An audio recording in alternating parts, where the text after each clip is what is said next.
Hey, ¿qué tal amigos? Un abrazo muy fuerte. Hoy en un nuevo capítulo de Game of the Life estoy con Felipe Rojas de CF Rojas. Él es un profesional en el área del flipping. ¿Qué es flipping para aquellos que están nuevos en este tema? Es básicamente comprar una vivienda o un edificio o lo que sea, arreglarlo y sacarlo al mercado y venderlo, obviamente obteniendo una utilidad. Felipe de CF Rojas tiene una experiencia de más de 70 proyectos en la ciudad de Medellín, en Colombia. Les invito a que sigan, a que escuchen, no olviden comentar, no olviden que también estoy en Spotify donde hay muchos más temas. Un abrazo fuerte, se les quiere. Agradezco y Chao. estoy realmente orgulloso, por así decirlo, por tenerlo aquí. Ha sido un placer desde el primer momento, la mejor energía de parte de ustedes. Creo que eso ustedes lo muestran en sus redes sociales. Esa muy buena energía, ese muy buen espíritu, y lo digo como colombiano, realmente eso es algo muy bacano de los paisas. Entonces, mi hermano, de verdad, mil gracias por estar acá. Y bueno, cuéntame un poco bueno, obviamente la gente que te sigue en las redes sociales sabe un poco de tu historia, pero pues la gente que está o que te va a escuchar en diferentes partes de Latinoamérica a través de Spotify, en mi canal no conoce de ustedes. Entonces, de pronto, cuéntame un poquitico del background, de dónde viene CF Rojas. Bueno, Leo, primero que todo, muchas gracias, muy buenas noches a todos. Y no me digas eso que te sentís muy halagado, porque ahí, mejor dicho, me subís mucho el ánimo y me vuelvo pinchado, que es lo que no quiero volverme con el trabajo que estamos haciendo mi esposa y yo. Bueno, te cuento y les cuento a todos los que no nos conocen. Mi nombre es Felipe Rojas, junto con Camila, mi esposa. Desarrollamos hace más o menos un año y medio un canal en YouTube dedicado a mostrar lo que hacemos diariamente. Nosotros nos dedicamos a comprar casas viejas, casas feas, casas abandonadas en los barrios más populares de nuestra ciudad de Medellín. Hacemos un proceso de transformación, la remodelamos, les damos, como dice Camila, un nuevo impulso y la sacamos de nuevo al mercado. Obviamente con una rentabilidad interesante, pero más allá de la rentabilidad nos dedicamos en darle a las familias de estratos más bajos la oportunidad de vivir en casas bonitas. Nosotros tenemos una política y es que el buen gusto no tiene estratos, que todas las personas, sin importar los ingresos, se merecen vivir en una casa bonita, en una casa linda, en una casa agradable, que les invite a quedarse allí, más aún después de la pandemia. Así que tratamos de darles esa oportunidad con el presupuesto que tienen y en los barrios tradicionales donde han vivido toda la vida. Entonces, a eso nos dedicamos, a hacer Excelente, flipping, excelente. como dicen en otros países. Creo que, creo que el gran tema, y es una también de las razones en las cuales yo he intentado o he arrancado Game of the Life, es que debemos dar, porque es importante dar. Es importante, no siempre hay que ganar, no siempre hay, o es decir, siempre hay que ganar, pero lo importante es que ganemos todos, Pues, no o solamente siempre, una de las siempre partes. queremos ganar, no siempre puede ganar, pero uno siempre quisiera ganar. Lo importante es, como vos decís, uno puede ganar dejando que los otros también ganen. Sí, no todo es dinero, siempre es importante el legado, lo que vamos a dejar a este mundo, especialmente desde la pandemia, creo que todos reflexionamos frente a eso. Sí, Básicamente, correcto. básicamente lo que tú haces es flipping. Es Sí, básicamente, es algo bueno, es un negocio desde hace mucho tiempo, un negocio que se ve desde hace muchísimos años en los Estados Unidos, en nuestros países en Latinoamérica también, pero a nosotros nos gusta llamarlo flipping porque suena más moderno. Pero, ¿qué es el flipping? ¿Qué es para ti el flipping? pues, yo creo que más ahora se está usando mucho el término en inglés, sobre todo es porque es mucho más cortico, y entonces es más cortico que decir, no, es que yo compro, remodelo y vendo casas, o yo Sí, me sí, dedico a la sí. remodelación de casas, Y la y verdad es que suena más específicamente, cool, pero en inglés suena más cool. sí, sí, sí, sí. Entonces, bueno, digamos que el término ha venido cogiendo como cierta fama, pero en términos generales, el flipping es comprar una casa vieja, remodelarla y venderla y sacarla de nuevo al mercado, obteniendo una utilidad. Y efectivamente, aquí en nuestros países, y yo creo que en la historia de la humanidad, eso siempre ha existido. Siempre las personas han comprado casas antiguas desde yo creo que miles de años atrás, y las Ujú. remodelan y las adaptan a sus necesidades y vuelven y las habitan. ¿Crees? Bueno, creo que nosotros tenemos una diferente influencia, mentores o libros que nos han influenciado. En mi caso, Padre Rico y Padre Pobre, creo que todos los que estamos metidos en este negocio de bienes raíces lo tuvimos que haber leído en algún momento. Kay McElroy y otros grandes, digamos que empresarios en este negocio. Y alguna vez escuché aquí decir que el negocio de la construcción es un negocio fácil, pero no simple. Y creo que ahí está una parte de lo que tú dices. Suena muy sencillo. ¿Quiénes crees tú que pueden hacer el flipping y quiénes no pueden hacer el flipping? Porque suena fácil. Tengo una plata, voy, compro, remodelo, le meto algo de bonito, pintura, y la saco otra vez al mercado. ¿Quiénes no deben hacer flipping? No, yo creo que nadie, todos pueden hacer flipping. Y como vos decís, esto no es un negocio difícil, es un negocio trabajoso. Trabajoso Sí. tampoco quiere decir que si no es difícil, no quiere decir que sea fácil, no. Hay que trabajar. Trabajoso para mí es que obliga a que vos trabajes para poder obtener un resultado. Entonces, cualquier persona lo puede hacer, va a necesitar trabajar. Y en la medida de sus conocimientos previos y del estudio que haya hecho, va a cometer más y menos errores. Yo cuando empecé, nunca, pues, no sabía pegar un ladrillo, yo no estaba en el sector inmobiliario. Simplemente compré una casa porque me gustaba ver Property Brothers, que además que vos lo has visto y que yo creo que casi todos lo hemos visto por acá en Latinoamérica. Sí. Hermanos a la obra, pues como se llama el programa en español. Y a mí me encantaba verlo, pues yo lo veía todos los días, pues o cada que podía, y me parecía fascinante. Así que tomé el riesgo y dije, no, pues vamos a aprender. Compremos una primera casa sin tener conocimiento, te repito, ni en construcción ni en el sector inmobiliario. Pues la compro, la remodelo y la vendo. Pues Sí. invierto plata, hice una inversión en aprendizaje y en conocimiento. ¿Cuáles Ahora hay serían, mucha... en ese orden de ideas, cuáles serían lo que tú dirías, no, o sea, bueno, ok, no la embarres, o sea, mi consejo, 5 pasos como los gurús de todo ahorita, 5 pasos o 5 pasos para evitar, o 5 pasos para no ser pobre haciendo este negocio? No, yo creo que pues en 5 pasos me la pones muy dura, pero el primero de todos sería estudiar un poco el negocio como tal. Ya ahora hay mucha gente, incluso nosotros en nuestros videos de YouTube, pues hay muchos otros influenciadores y creadores de contenido que se han dedicado a explicarle a la gente gratis por las redes, no solamente el flipping, sino el negocio de los bienes raíces. Hay mucha gente en Colombia, en Perú, bueno, en Latinoamérica en general y en el mundo, que ya están regalando esa información. Entonces, lo primero sería documentarte un poquito y estudiar un poquito del tema. Lo segundo, conocer el mercado, saber a qué mercado te vas a enfrentar, dependiendo de las dinámicas de tu sector, de tu ciudad o de tu país. Lo tercero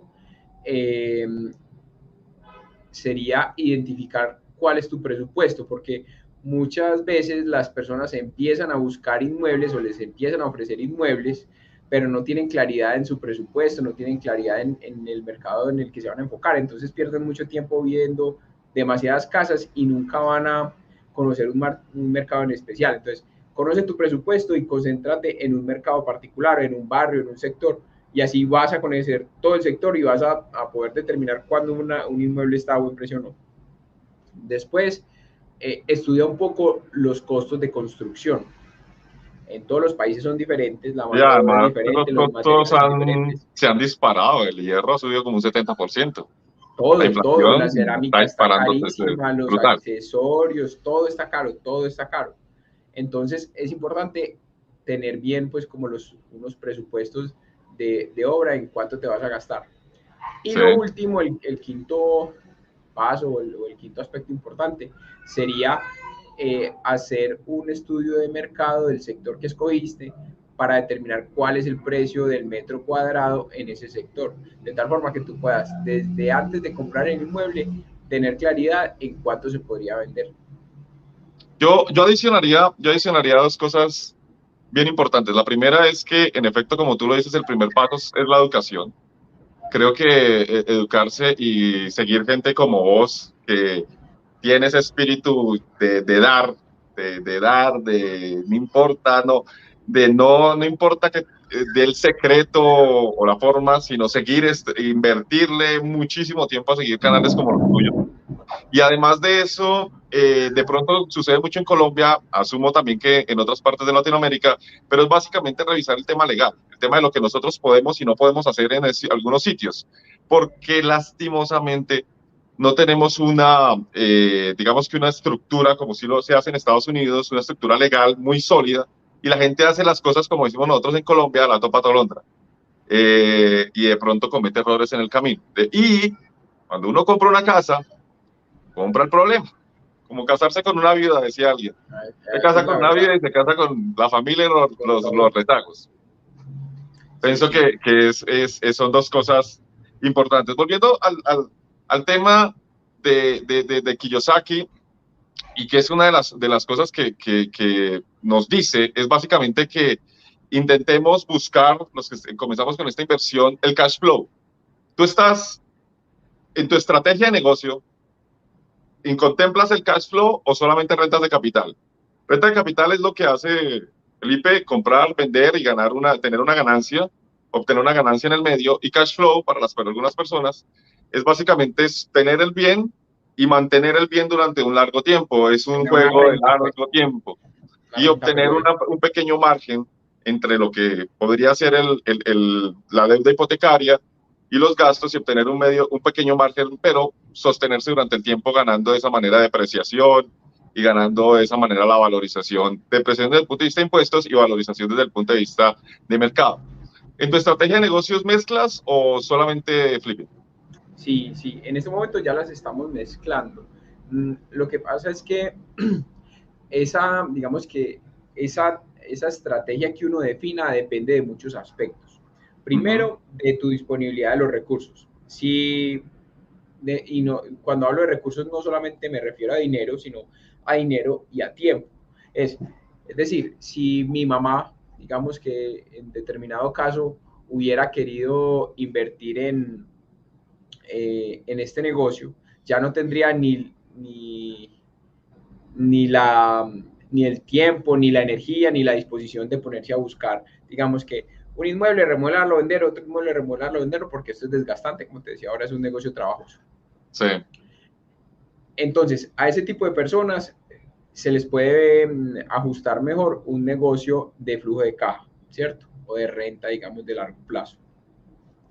A otras personas que tienen la energía, que tienen el tiempo, que tienen la disposición y que no tienen tantos recursos como otros, entonces les puede venir mejor lo que hago yo. Yo empecé con este negocio pues porque no tenía muchos recursos. Entonces, si yo dejaba los 70 y pico millones de pesos que tenía iniciales en un inmueble de renta, me iba a rentar 350,000 pesos aproximadamente si hubiera comprado un apartamento, y yo con eso no hubiera hecho nada, no hubiera hecho un gran cambio. Sin embargo, si yo cojo ese mismo dinero, esos mismos 75 millones de pesos, y los invierto en un inmueble que me va a estar rentando entre el 20 y el 30% por proyecto, digamos que en el caso mío, en nuestros proyectos, en menos de 6 meses, o pongámosle en 6 meses, entonces son 7 por 3, 21, son 20 millones de pesos. Entonces sí, ya convertí 70 millones en 90 millones de pesos en 6 meses. Sí. Y después vuelvo y lo replico, son 9 por 3, 27, ya al finalizar el año ya no tengo 70, sino que tengo alrededor de 120 millones de pesos, 117, 120 millones de pesos. Entonces, voy a ir creciendo tu capital. Mi patrimonio, exacto, mi capital.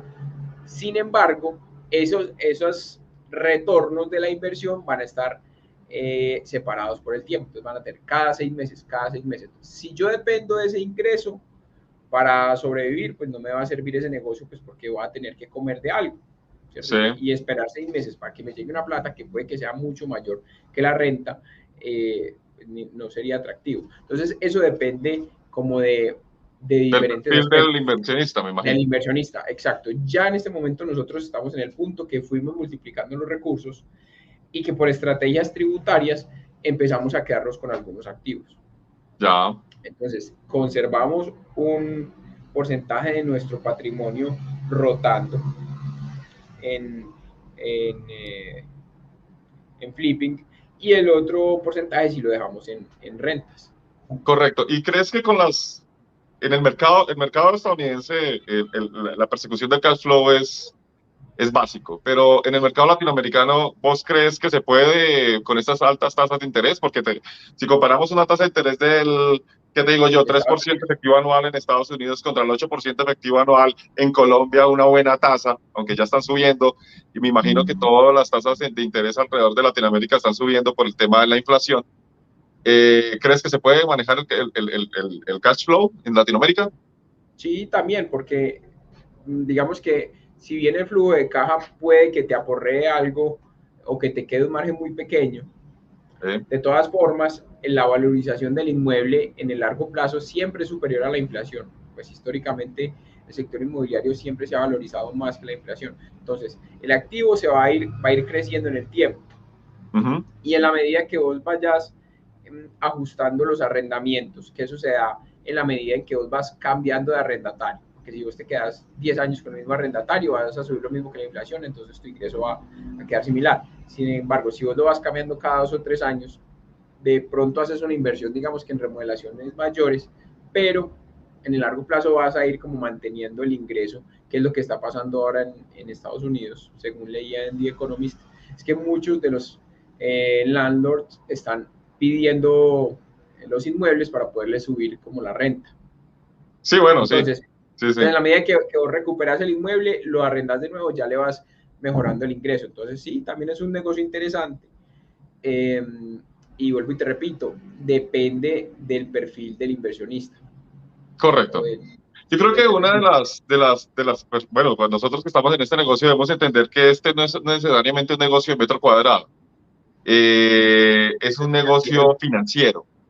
Hay que conocer los números, hay que darle muy bien a los números, hay que conocer el mercado como tú lo has dicho, todo es vendible, todos necesitamos vivir, todas las personas necesitamos un sitio donde vivir, y si se puede ofrecer muy buenos espacios de diseño, no importa que sean costosos o económicos, eso no importa porque todo el mundo quiere vivir bien, independientemente de si tiene o no tiene mucho dinero. Correcto. Esa es la verdad. Yo tengo una sección que me gusta bastante y es muy colombiana, y es parce si hubiera sabido. Lastimosamente nuestra educación, el error se castiga y el error no se debe castigar, porque el error es un excelente aprendizaje, es un excelente profesor, aprendemos mucho de él. ¿Cuál dices tú que dices, no, parce, si yo hubiera sabido? Hombre, ve. Tranquilo, el top 10. No, es que tengo el top 500 porque en cada proyecto aprendemos una nueva. Incluso en nuestros videos lo vamos contando. Nosotros en este proyecto aprendimos esto, la cagamos, en esta la embarramos o cometimos tal error en este caso puntualmente. Pero en el que más he aprendido o hemos aprendido es en el primer edificio que hicimos. Nosotros además sí. Cuéntame esa historia. Una historia que yo sé que a la gente le gusta escuchar. Ahí cometimos una cantidad de errores pues enorme. Primero, confiamos en una persona que nos hiciera los diseños y el licenciamiento de construcción o quien nos fue supremamente mal, nos dejó para última hora un documento que deberíamos haber hecho hace mucho tiempo, lo que nos llevó a retrasos en la escrituración, por ende retrasos en el retorno de la inversión. Entonces ahí digamos que se nos apretó mucho la rentabilidad por ese aspecto.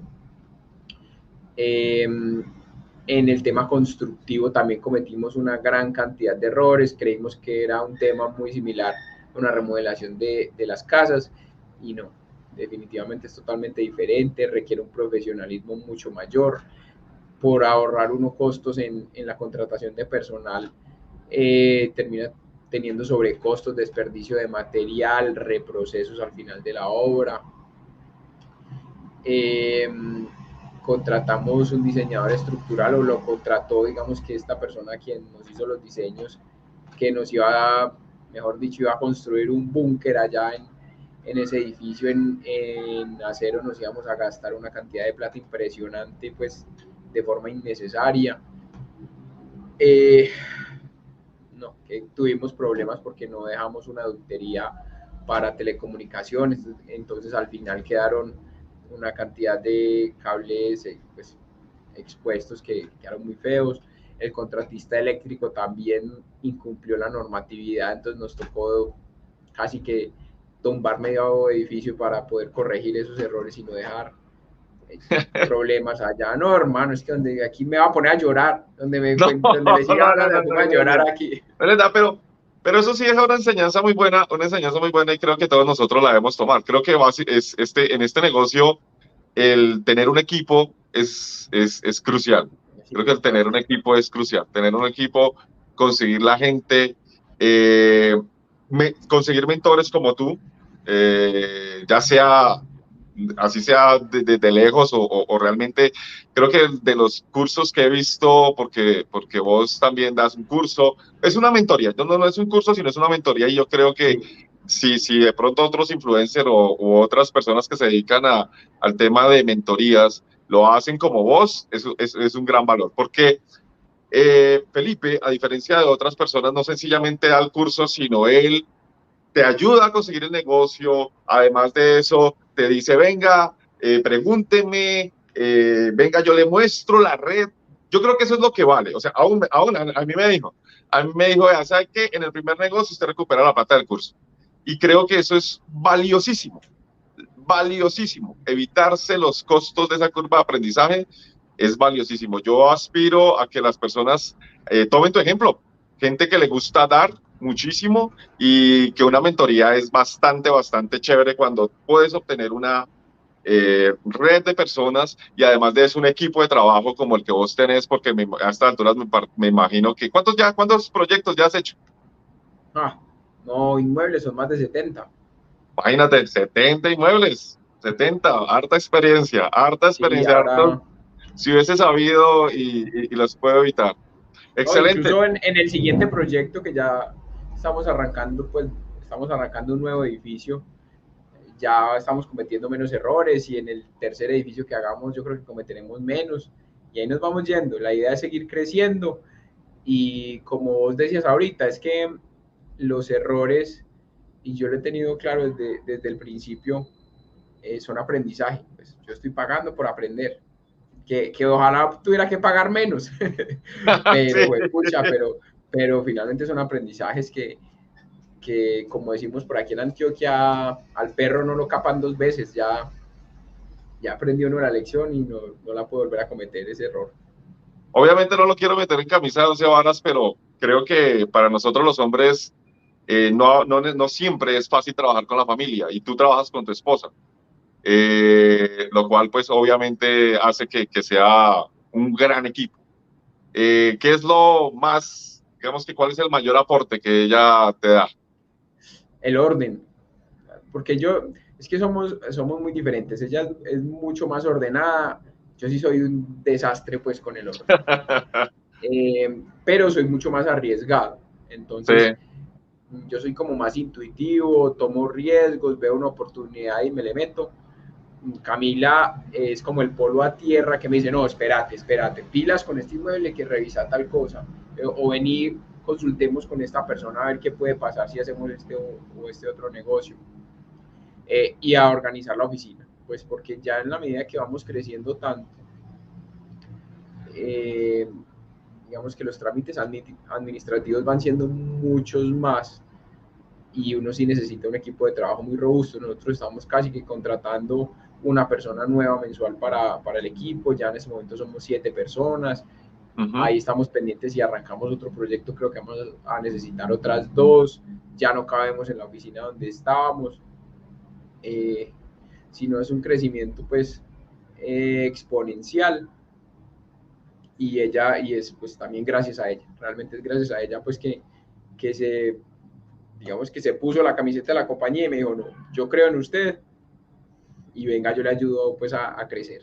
Entonces excelente, una felicitaciones. experiencia Felicitaciones por ese muy lindo chévere. matrimonio porque no es algo sencillo en estos tiempos.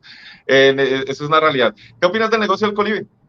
El Colibri me parece chévere, también interesante, incluso el proyecto, eh, el edificio que te comento, inicialmente iba a ser un Colibri, ese proyecto pues era como hace 3 años, iba a ser un co-living. Afortunadamente, por el tema de la pandemia, mis socios se me echaron para atrás. Sí. Entonces tenía unos socios, unos banqueros, que pues los banqueros son mucho más conservadores, entonces me dijeron, no, Felipe, vea, qué susto. Yo sigo creyendo que el negocio es muy bueno, porque era un ingreso periódico como de 23 millones de pesos, con una inversión de 700, entonces era un margen muy interesante. Pero siempre, digamos que estábamos asustados, nos echamos para atrás y hubiéramos quedado con casi 50 habitaciones ahí en plena pandemia desocupadas. Bueno. Sí, sí, no, a mí me parece un negocio interesante y yo creo que hay un espacio grande en el mercado colombiano para co-living, sobre todo en proyectos pues como más grandes que te faciliten la operación y la administración. Cuando son Sí, pequeños, he sabido que Medellín, especialmente que es tu campo, es tu zona de negocios.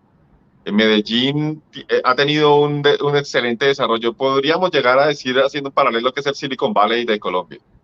Y eso evidentemente va a generar muchos profesionales que en un momento determinado van a trabajar de pronto mixto entre las empresas y su casa, y que van a necesitar entornos donde el coworking y el co-living pueden ser una muy buena, digamos, oportunidad de negocio para ese específico nicho de mercado.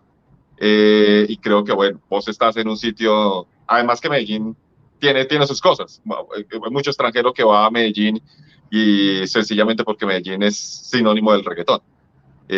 Entonces, son tendencias que vale la pena explorar, la verdad. ¿Cuál es tu libro?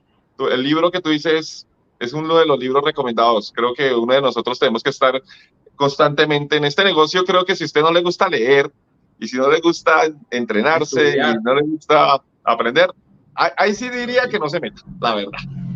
No, y en cualquier negocio uno tiene No, que sí, ser en juicioso cualquiera. estudiando y Pero aprendiendo. este en particular, porque es cambiante. Las tendencias del Es muy mercado, dinámico. la parte de obra, la parte de impuestos, que es un factor muy determinante en las utilidades. ¿Cuál es tu libro?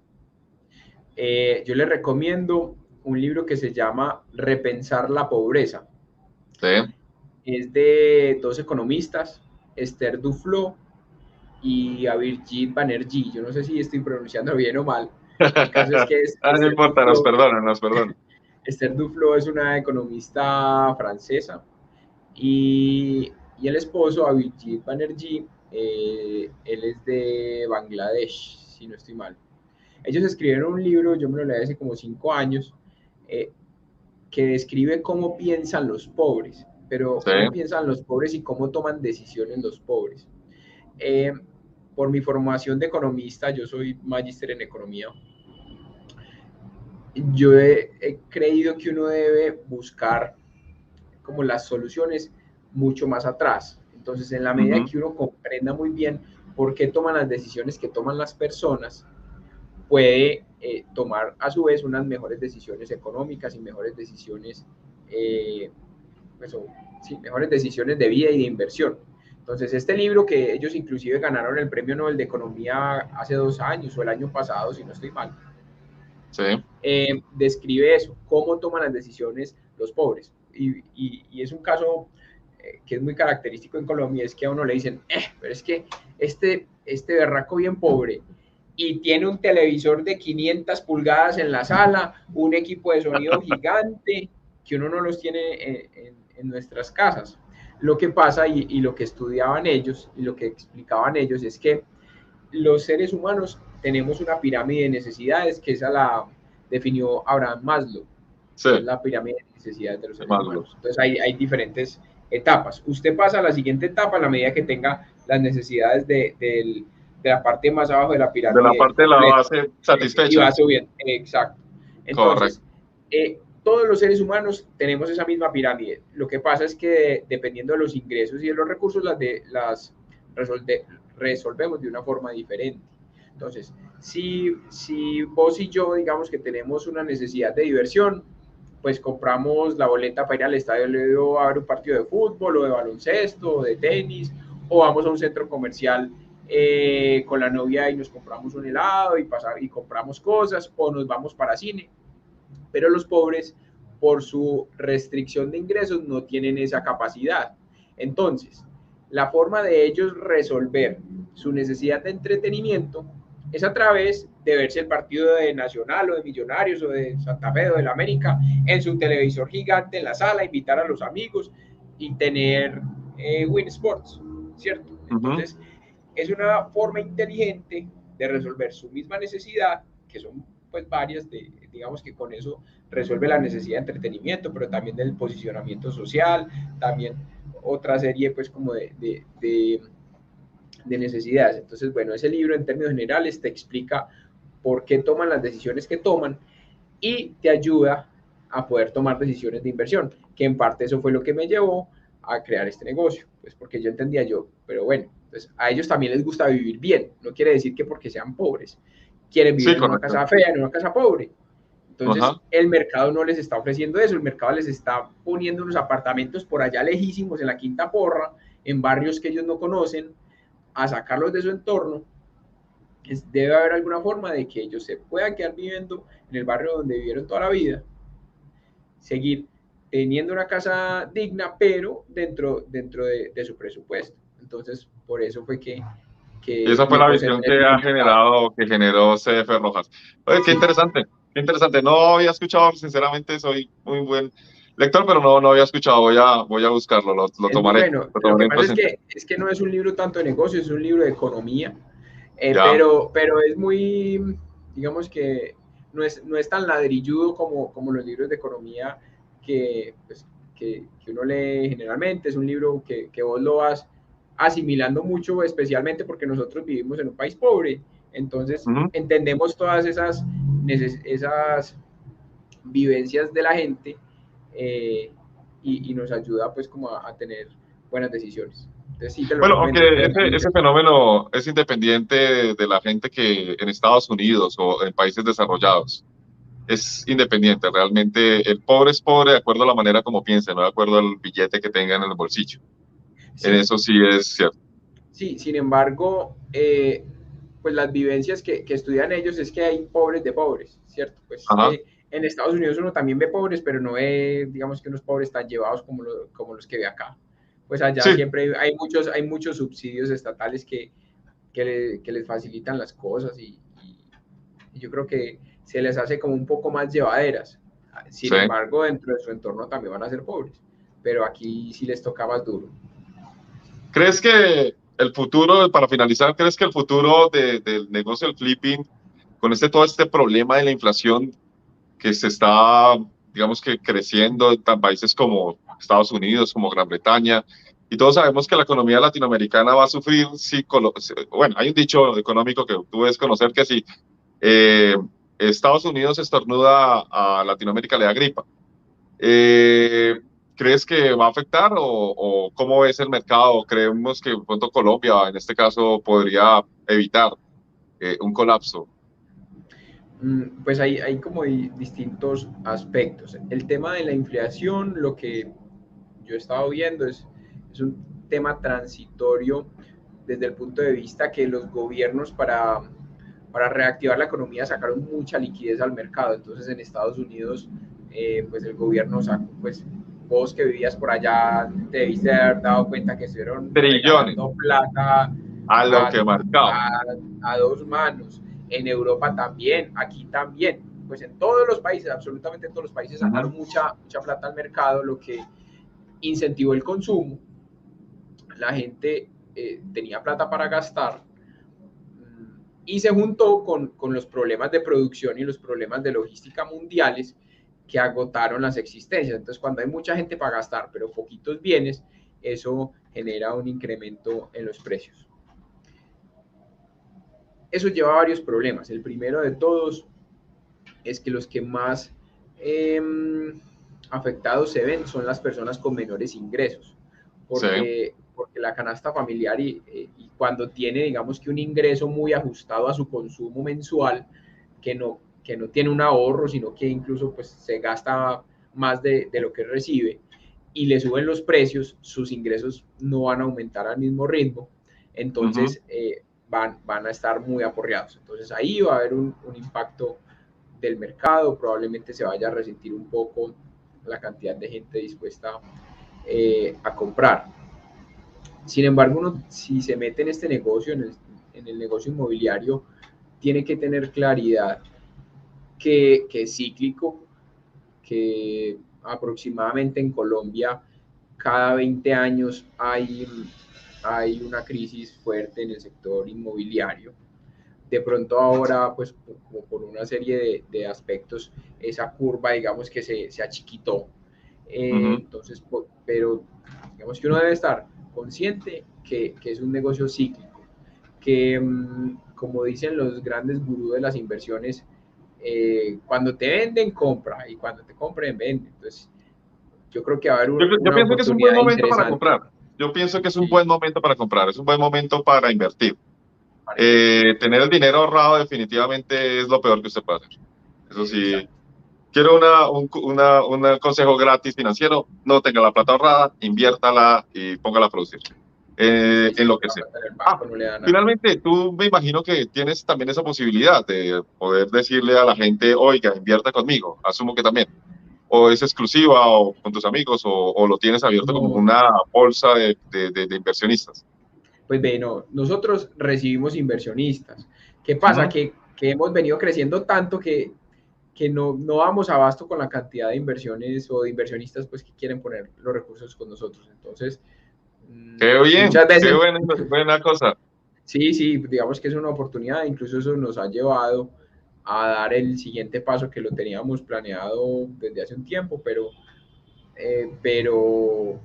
bueno, digamos que nos ha tocado acelerarlo. Nosotros hemos venido expandiéndonos muy rápido para poder cumplir con la demanda de inversión que nos están exigiendo, y ahí vamos. Entonces, si alguien me dice, ya veas que tengo 500 millones de pesos ya, yo le digo, me tiene que esperar, no tengo capacidad de recibírselos ahora. Generalmente nosotros tenemos una lista de espera por ahí de 2 o 3 meses, porque tenemos que ir evacuando a esas personas que ya nos han dicho, incluso pues tanto que les decimos, no, espéreme que es que no soy capaz. Y yo soy muy juicioso en recibirle el dinero a la gente, pues porque es jugar con sus ahorros, y lo que menos queremos hacer es convertirnos en una pirámide. Entonces, mientras no tengamos la capacidad operativa para crecer, no vamos a ir recibiendo. Entonces, seguimos creciendo, como te decía, ahora estamos casi que contratando una persona mensual, pero tiene que ser un proceso gradual, porque los que entran nuevos hay que capacitarlos hasta que tengan una atracción en el negocio, que ya los podamos dejar solos. Sí. Y vincular a la nueva. Entonces, en la medida que podamos ir creciendo el tamaño de la compañía, vamos a poder ir recibiendo gente, y por eso, porque no teníamos capacidad pues como de recibir tantos inversionistas, fue que creamos el coaching inmobiliario, que es el que mencionabas ahora. Entonces ahí sí capacitamos, son 20 personas aproximadamente cada 3 meses. Tampoco queremos digamos que atender un volumen grande de gente, porque los atendemos nosotros personalmente, es un tema que es presencial. Y después es una mentoría personalizada conmigo. Entonces, pues no atendemos más de 20 personas cada 3 meses para poder darles la atención necesaria y enseñarles a ganar dinero, porque lo que queremos es que ganen dinero, no simplemente cobrar pues por una mentoría, sino comprometernos a que quienes nos invierten con nosotros o confían en nosotros, efectivamente aprendan de este negocio y aprendan a ganar dinero. Excelente, excelente. Creo que de eso podemos aprender, que cuando uno hace las cosas bien, cuando da, comienza a decir uno, ¿y ahora qué hago? ¿Ahora qué hago con tanto dinero? Todo el mundo me ofrece plata, ¿qué carajos hago? Creo que eso la plata está... Porque vos no buscas estar el dinero, no estás detrás del dinero, sino estar detrás del dar. Y eso me parece que es algo que aprendí, soy un alumno más, aprendí en esta entrevista.